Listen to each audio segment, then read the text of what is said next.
प्रकाश महाजन यांचा मनसेला जय महाराष्ट्र पाहायला मिळालाय। प्रकाश महाजन यांनी मनसेला सोडचिठ्ठी दिलेली आहे। महाजन गेल्या अनेक दिवसांपासून नाराज असल्याच्या चर्चा होत्या आणि त्यानंतर आता ही मोठी अपडेट। प्रकाश महाजन यांनी मनसेला जय महाराष्ट्र केलेला आहे। प्रकाश महाजन यांनी मनसेला सोडचिठ्ठी दिली आहे। रणधुमाळीत मला कधी विचारण्यात आलं नाही। विधानसभेच्या वेळेस प्रचारापुरतं मला वापरण्यात आलं। जी जी जबाबदारी माझ्यावर दिली मी अत्यंत प्रामाणिकपणे पार पाडली। माझ्या कामाचे कौतुक नाही, पण माझ्या हातून ज्या चुका झाल्याच नाही त्याचे बोल मला लावण्यात आले। जे माप माझ्याकडून घडलेच नाही त्याचे प्रायश्चित्त मला देण्यात आले।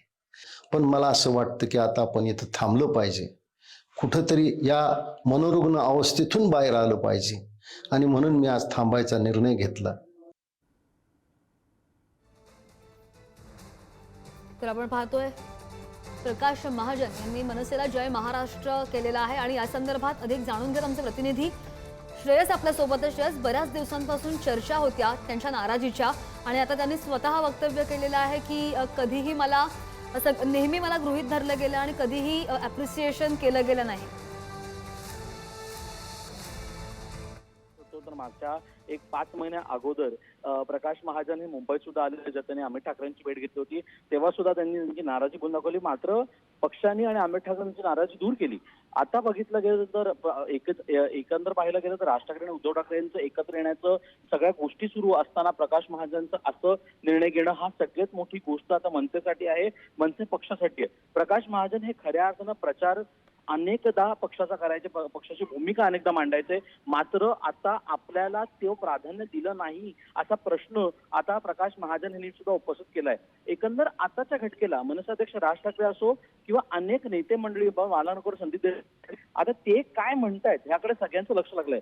मात्र या सगळ्या गोष्टी पाहिल्या गेल्या तरीही प्रकाश महाजन यांचा राजीनामा देणं आता मला थांबायचं म्हणणं की मनसेसाठी आता सगळ्यात गोष्ट घडणे म्हणावं लागेल। एकंदर सगळ्या सकारात्मक गोष्टी घडत असताना अशी गोष्ट घडणं हे प्रश्नचिन्ह पक्षासाठी पण निर्माण करण्यासारखं आहे।